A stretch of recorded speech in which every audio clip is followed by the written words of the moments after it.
Welcome back, everybody. This Week in America, website thisweekinamerica.us. As mentioned, our guest on the program tonight, Dr. Stephen Bentley.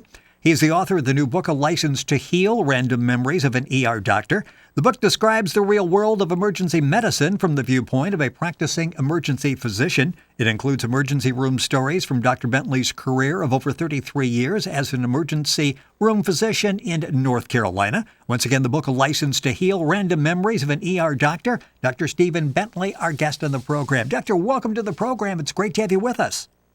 Rick, it is so nice of you to ask me. Thank you. It is an excellent read, A License to Heal. We have plenty of time to talk about it. I'm sure this will be the first of many shows where Dr. Bentley is with us on the program. But let's go back to where it began for you. You had, as I understand, you write about it in the book, a birth defect as a child, and you called the doctors the good guys. And from an early age, what you wanted to be one of the good guys.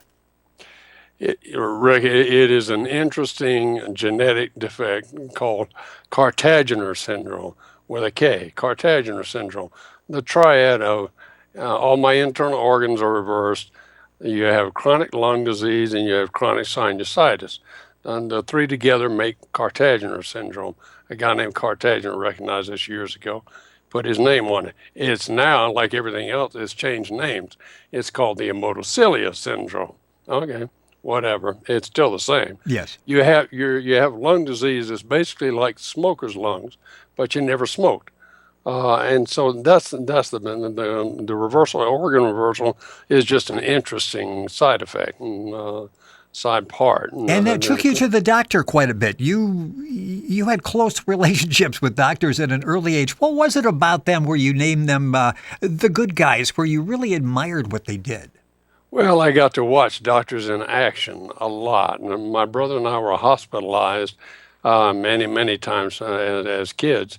And they would come in and listen, and they tended to make people feel better. And they would fix them. And I liked that aspect of medicine, where the guy would come in the room and you tell him what's wrong, and then they would fix it and make people feel better. And I thought that was a cool thing to do with your life. And so that gave me the impetus early on. And the book is called A License to Heal, Random Memories of an ER Doctor. Stephen Bentley, Dr. Stephen Bentley, our guest on the program. Book's available, of course, at Amazon, at iUniverse. His website is licencetoheal.wordpress.com. Information available there, and you can link on directly information on the book at our website, thisweekinamerica.us.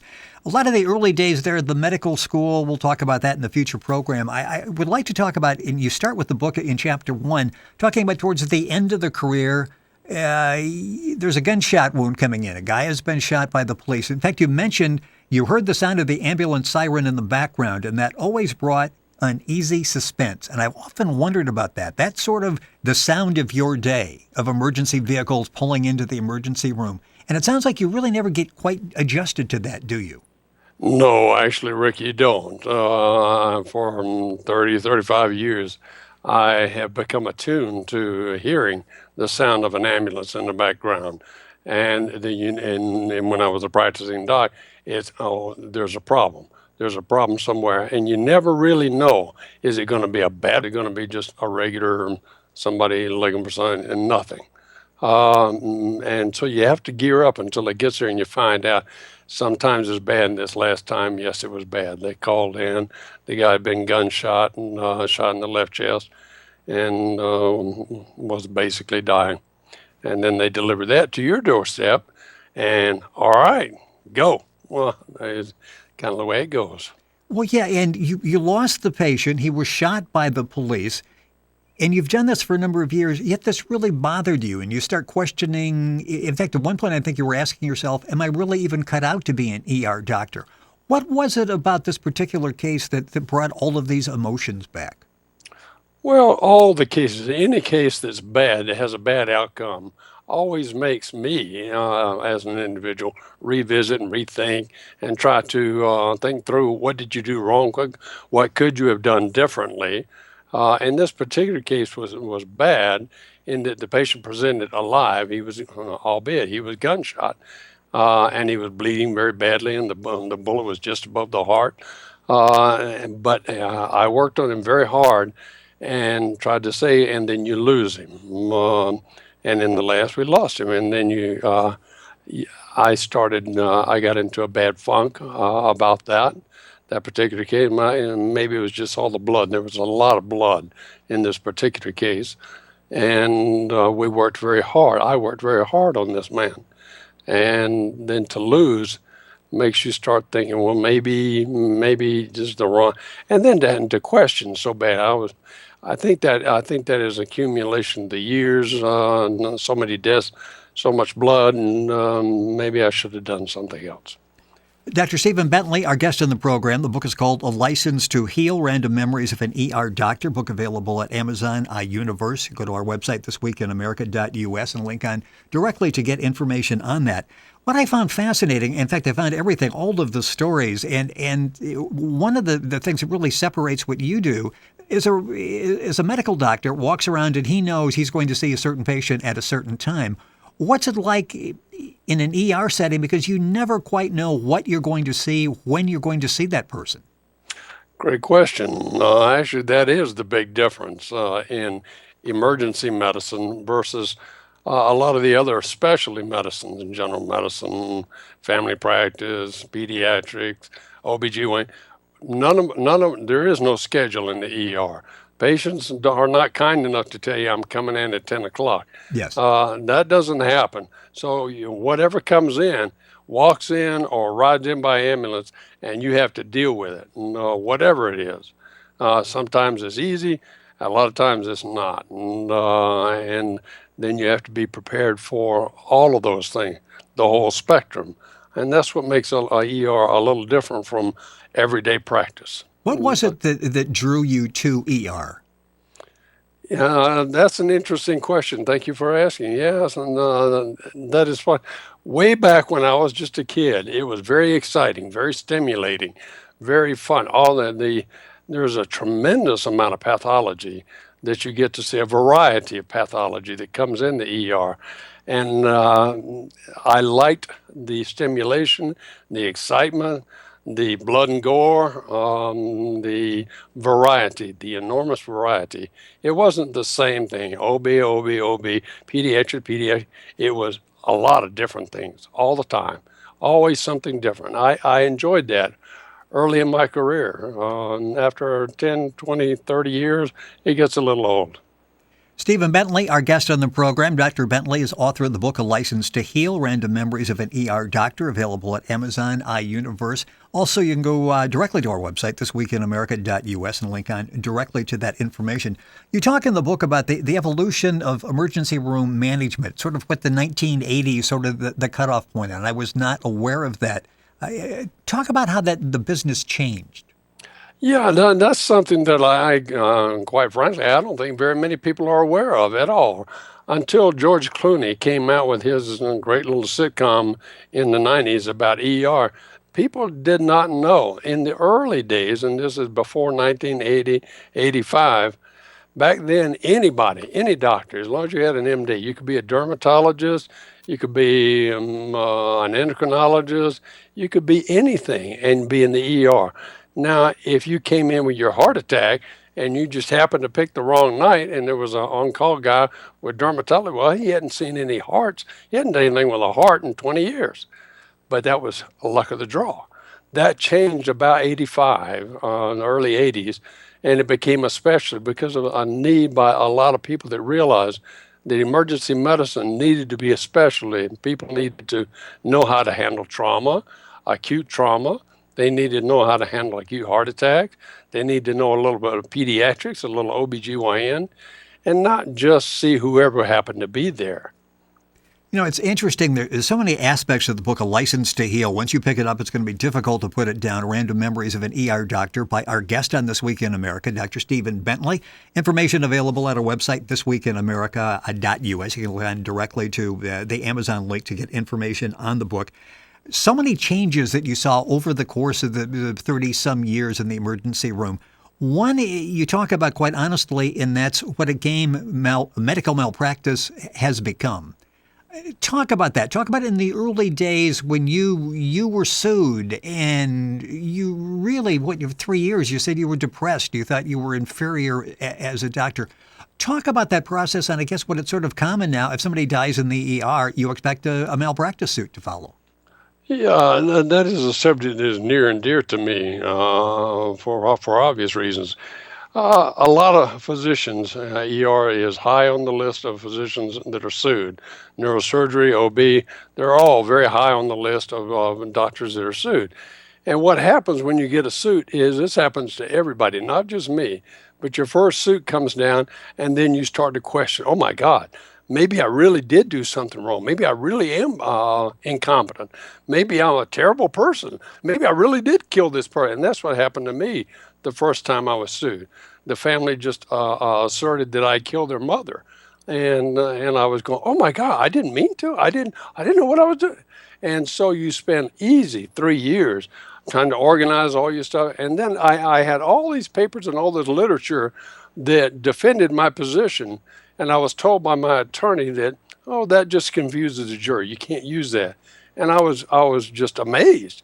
I was like, well, I can't use this stuff that I learned by. I look all this stuff is very, very peer reviewed, Yes. and it's all very important stuff. And no, that just confuses the jury. And that's when I began to understand that it's just a game.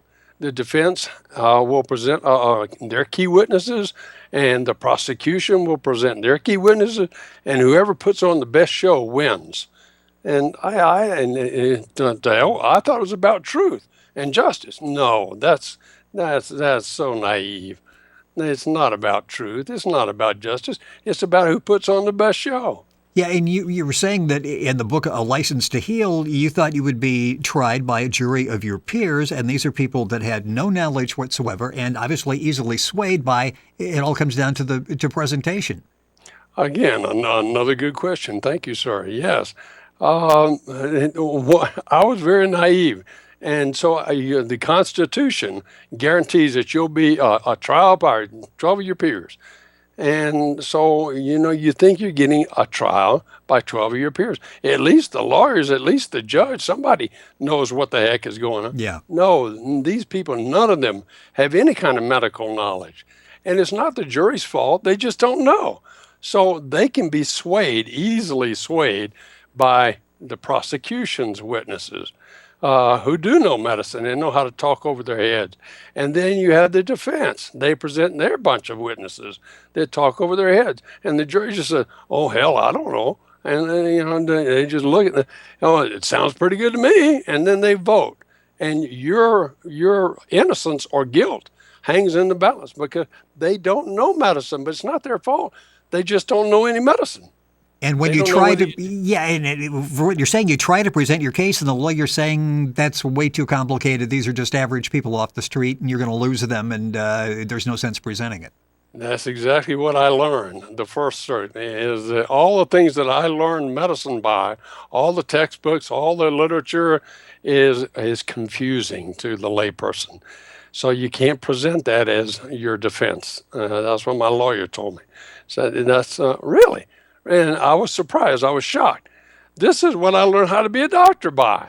Oh, no, you can't use that. That confuses people. It's all in the book, A License to Heal, Random Memories of an ER Doctor. Dr. Stephen Bentley, our guest in the program. Time going by way, way too quickly, and we'll have Dr. Bentley back on the show. You talk about how medicine has changed, and you failed to change with it. Talk about that aspect of medicine, and let's focus because there's so many of those. The art of medicine you talk about is touching and listening. It's necessary to have that relationship with the patient, for the patient to feel better, to feel good about you, to put his health and life in your hands. And that's not really the way it works anymore, is it? No, Rick, it's not. No, unfortunately, it's not. I like to talk. One of the things that I got the most joy out of in the last few years of my career is you get an older person who still has a clear mind and talk to them about what they've seen and all the changes that they've seen, the airplanes and the cars driving as they go from chariots to cars. But you don't have time anymore because medicine has changed. It's now about profit. It's all profit. You got to see the patient. You got to see them quick. You got to move them on through. You haven't got time to stop and chat, talk. That's all extraneous. You got to move them through. You got to make money. You got to make money. It's all about profit. And I disagree. I disagree. But the medicine is, as I was told often, medicine is just another business. And I disagree. Medicine is not just another business. It's not a widget that somebody makes and then sells on the market. It's people's health. But you've only got 15 minutes to see this patient. And if she happens to be old and can't communicate exactly the way you want it, well, your time's up, little old lady. Sorry, you didn't tell me enough. And now I don't know what the hell's wrong with you. Well, and you talk about the constant emails that you would get from up above, and they wouldn't critique your practicing of medicine. They would critique the fact you're not making them enough money. That had to be thoroughly frustrating to get another one of those emails. Another incredibly good question. Yes, in fact, that's why I ended up quitting, Rick, is I kept getting a lot of emails every month from corporate medicine, and large corporations own most of medicine. Now, that is one of the things that has changed. It is not about patients. It is about making profit for the large corporation. And they would email me every month and say, Dr. Bentley, you didn't make enough money last month. You need to order more unnecessary tests. You need to admit patients unnecessarily because that's where the money is. And I would just get into a large argument with them because I did not think that I went into this to make money. The book is called A License to Heal, Random Memories of an ER Doctor, Stephen Bentley. Dr. Stephen Bentley, the author, our guest on This Week in America. The book is full of stories of successes, of failures, of heartbreak, of joy. A couple of minutes left in the program. We've talked on some of the negative aspects. Talk about when, as a doctor, you're able to thwart death, where you're able to actually save somebody. What's that feeling like? My God, Rick, that is an incredibly good feeling. That is one of the few things that an ER doctor really has to look forward to. An example that I cite in the book is acute pulmonary edema, where a patient presents to you and he can't breathe, and their eyes are staring out of their head and they're looking at death, sweat's rolling down their face, and they can't breathe. They're gasping for breath, and they're just, please help me, I'm dying. And you go, yes, and you can do something, because now's the time when all your medical knowledge and all your skill and all the things that you've learned through all the years actually work. And you can put it, and in 20 minutes, 30 minutes, you can turn that patient around, and all of a sudden they can breathe again. And, oh, they're going to live after all. And they're so excited, and the family's all excited, and they're all happy. My God, it is a wonderful feeling. See, that's why you became a doctor. I can still see that. I can sense that passion when you started talking about that, what it's like to actually take somebody from what could be very negative consequences and to bring them literally back to life. Yes, that is the huge benefit to being a doc. That's why you learn all this stuff, is to make it work and try to help people, and you can really make a big difference quickly, and it's in certain things, and that is very rewarding. I like it. I like it a lot. Great stories in the book, A License to Heal, Random Memories of an ER Doctor. Stephen Bentley, our guest on the program, spent over 30 years, 33 plus years in the emergency room. We will have Dr. Bentley back in the program. So much more to talk about. Doctor, thank you so much for being with us on the show. It's been a pleasure, and we look forward to having you back. Thank you so much, Rick. I certainly do appreciate it. I don't know how to say it, but thank you so much. And thank you for taking the time to be with us. The book, again, an excellent read, A License to Heal, Random Memories of an ER Doctor. Information available on the book, which is available at Amazon, iUniverse. More information, you can link on directly to those outlets by going to our website, thisweekinamerica.us.